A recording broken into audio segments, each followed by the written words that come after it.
This is Chapter 4, Part 1.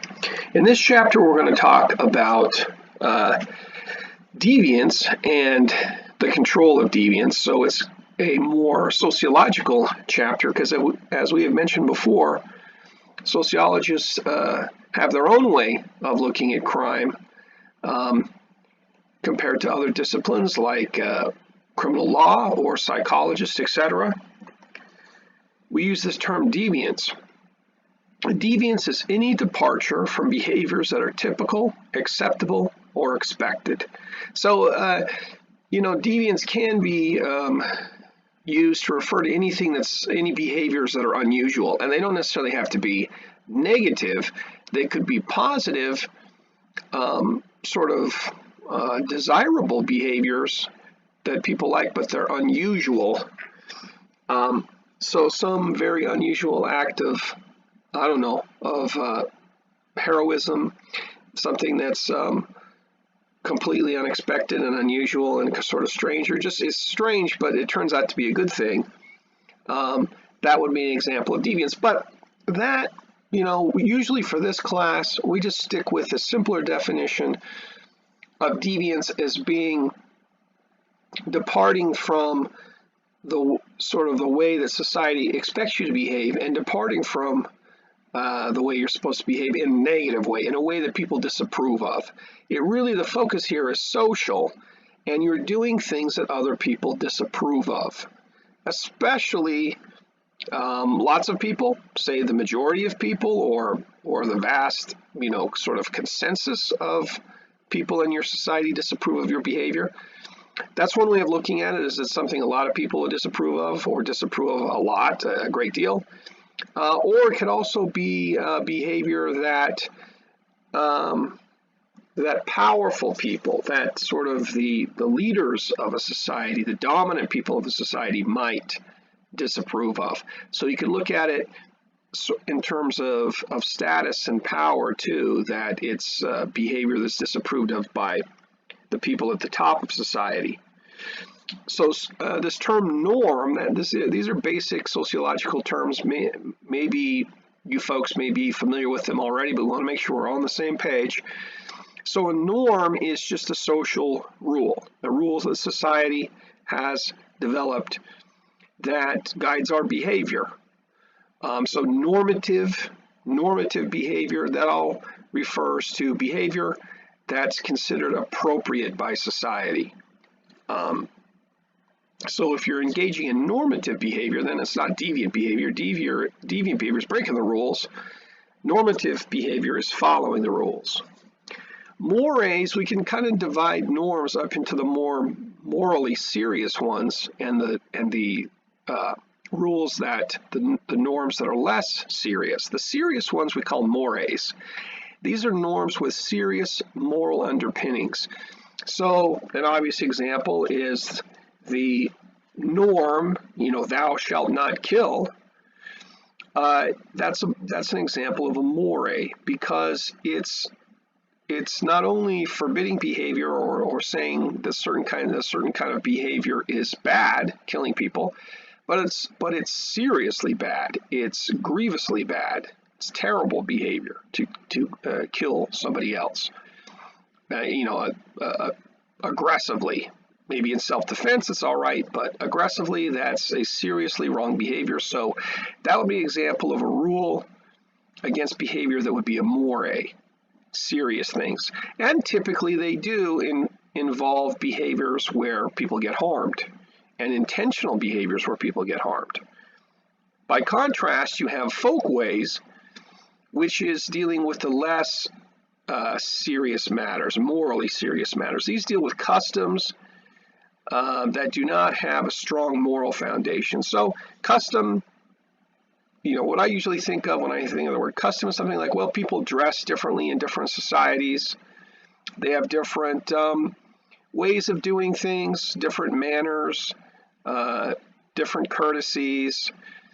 And, they're not morally really important, but they're still rules, and they're still sort of deviant in a small, mild way if they're broken. So, for example, maybe maybe an example would be, burping in public. It's not you're a horrible, morally reprehensible person if you burp in public, but it's considered, it's impolite, it's improper, it's breaking the custom of the society that you live in, that you don't do that, right?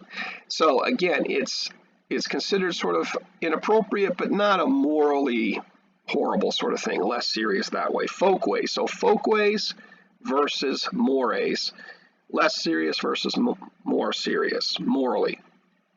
Now, there's a lot of terms in this chapter. You want to get those all down, because especially in an introductory class like this, it's really important you get the terms down so that when they come up on other classes, you know what people are talking about.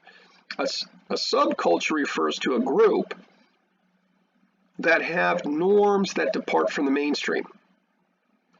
So the idea here is that you have mainstream culture, we would just call that culture, and that would be the culture of most people, and definitely the most influential people, the most powerful people in society. We would call that mainstream, the dominant culture. But especially in a country like the United States that's so diverse, you're going to have groups of people who do things a little bit differently and have traditions and have cultures that vary from the mainstream. So we tend to call those subcultures, sub meaning sort of, kind of off to the side from the mainstream. But when we say subculture, we're talking about differences that are not really seen as radical differences, but just variations in the way people live their lives or the values and practices, that they follow. So, try to think of groups that you can think of that would fit this idea of a subculture.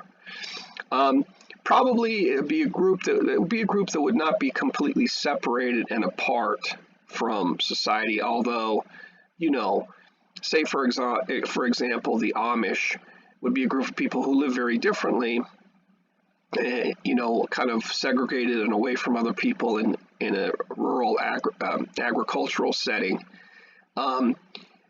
But at the same time, so that's a subculture, but that's a pretty strong version of a subculture, because they're different enough that at some point you move from a subculture over into this next point, which is counterculture, where you have a group whose values are really quite opposed to the mainstream. And so someone like a group like the Amish, you would say, well, maybe they are kind of a counterculture because they're very traditional and they don't like to use certain forms of modern technology and they dress differently. Well, so these are not black and white issues, but when the group gets to be different enough that a lot of their core values are really sort of in opposition to the mainstream values, then you get a counterculture.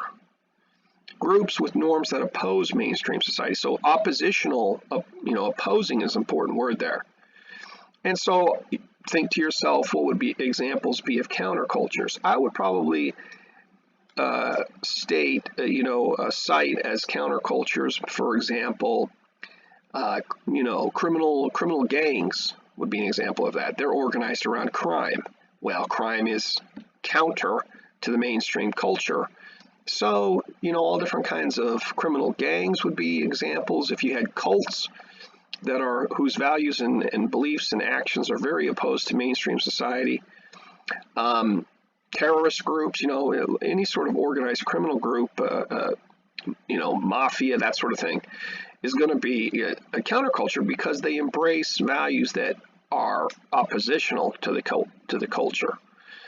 So usually counterculture has fairly strong connotations, as opposed to subculture is just more of a variation, but the people still are, subculture is almost like 1 foot in mainstream and 1 foot in another culture, that sort of thing. Now, socialization is important to get this term too, and it doesn't mean what you probably thought it meant before you started taking sociology courses. When I think of socialize, I think, okay, that means going to a party, hanging out with people, talking, chatting, that sort of stuff, socializing.